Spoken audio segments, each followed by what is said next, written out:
Tracking supervision. First, note that time log rules do not need to allow any overlap time, as training visits marked as such are not counted as overlap. So first we need to create our billing code for supervision time. For that, the administrator has to come to settings, go to general settings and billing codes. Here, to set up a billing code for training, you would do so as you do any other billing code. You click on add billing code. In this case, I'm going to show you one that is already created just to show you an example.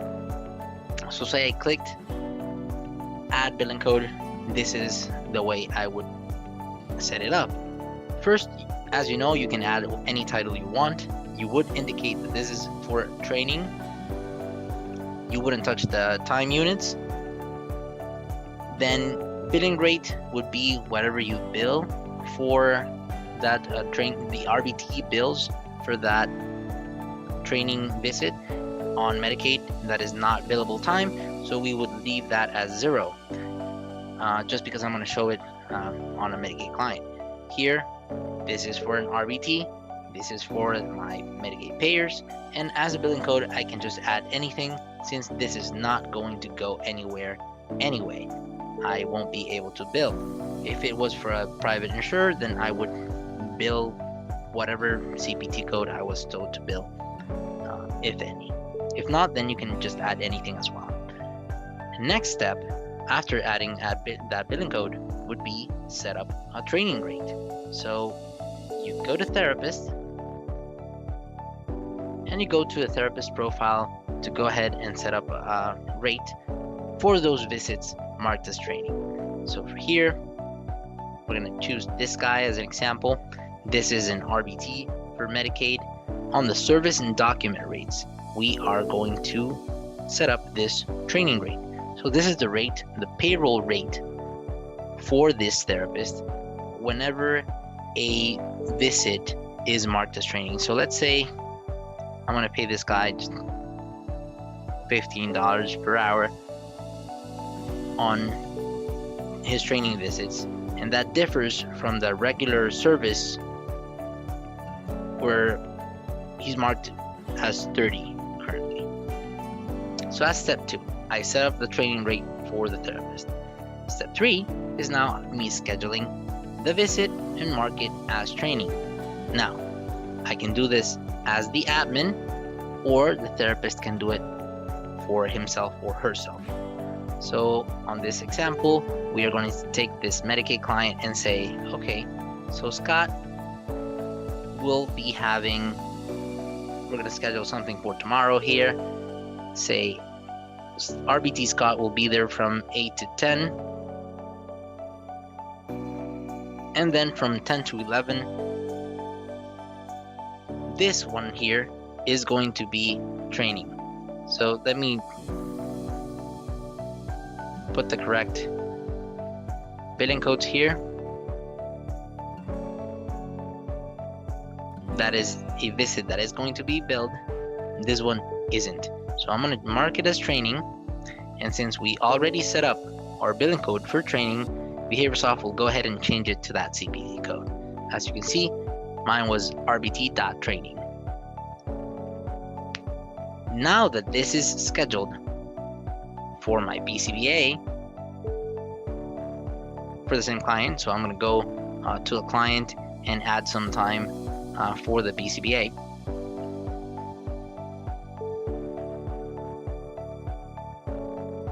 I'll do it on the same date and time that the training is marked here. So the people that need to mark their visit as training are the RBTs from 10 to 11 on the 20th, so tomorrow. So tomorrow, this BCBA is gonna be here from 10 to 11. There is no need, like mentioned before, to have overlap in your time log rules, as training is not counted towards the overlap or counted towards the total amount of hours per day a client can receive services. So here you can see this is scheduled. This is also scheduled. I'm going to show you how it looks on the billing summary. On the billing summary, we're going to go ahead and filter for the 20th as well. So you see only that one. And that is client Mary. So you can see here we have 3 visits. One is for the RBT, where we are billing a certain amount. Another is for the RBT, but we are not billing anything, and you can see this with the CPT code and the billing subtotal. Here is the one for the BCBA that is going to be billed, so that doesn't need to be marked as anything. That is it for scheduling and the billing and payroll. Actually, let me show you payroll as well, so you can see how that appears. So again, I'm going to filter for the 20th so we don't confuse ourselves with other visits. I had set up a training rate for this person of 15. So here you can see that in the visit that will be billed, the therapist rate is 30. It's going to be 2 hours billable, so I'm going to actually not billable, paid to the therapist. So total payroll 60. On this one, this is the one marked as training. You can see the therapist rate is 15, and this one then is 15 here, billed 0. So I have a negative profit, or I have a loss on that one.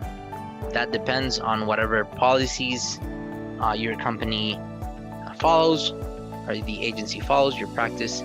You schedule that or set up that however you see fit. Now, where do I create the report of those? So every therapist, and we're gonna move on here to step 4.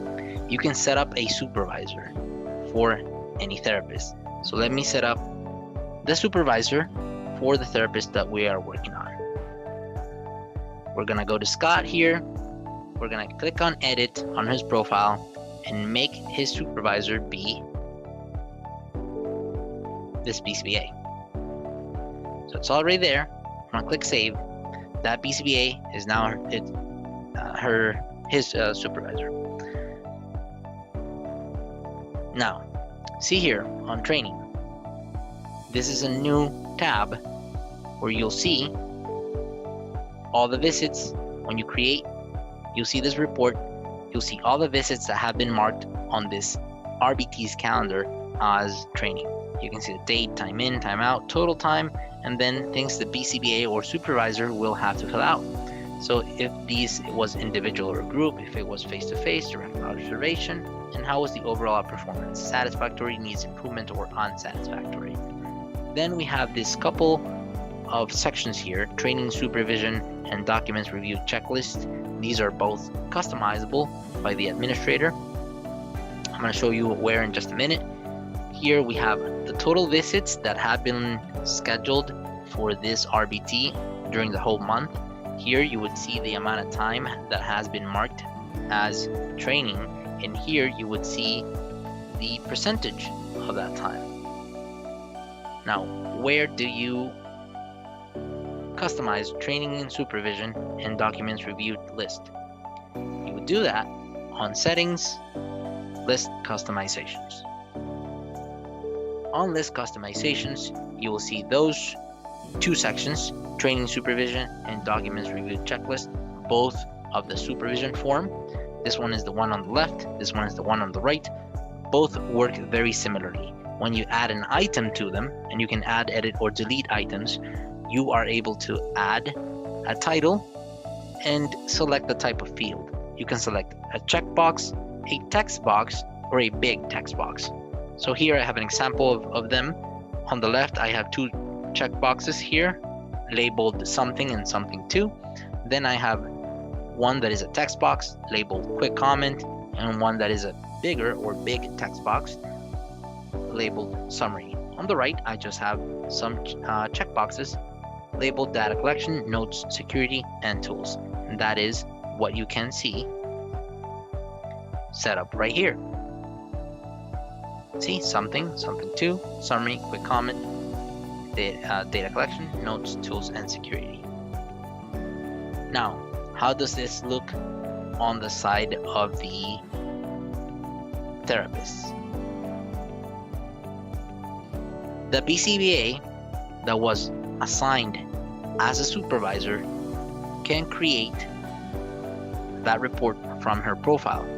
There's a new supervision tab here where I would see all the people that I've been assigned as a supervisor for. So these are all my supervisees. I'm gonna find that, Scott Summers, and you can see I can create that report. I fill it out, whatever I need here, say satisfactory, satisfactory, select all of these, input anything here. So you create this, click on submit, and that is created as a PDF file. You can view it, you can download it, you can edit, you can delete, and this is how you sign it. So this is the BCBA having created that report and signing it. As you can see, the supervisee hasn't signed it, meaning the RBT hasn't. So I'm going to log out as a BCBA and show you what the RBT will see. And it's fairly simple. The RBT just needs to go to his profile, clicking here, my profile, going to his training and supervision tab, and signing here as well. They will be able to view and download the PDF. So click to sign. That now has been signed by both the supervisee, meaning his RBT, and the supervisor. And that is it for the tracking supervision function. So if you have any questions, please let us know.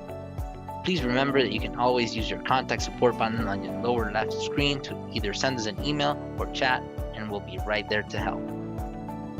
Thanks.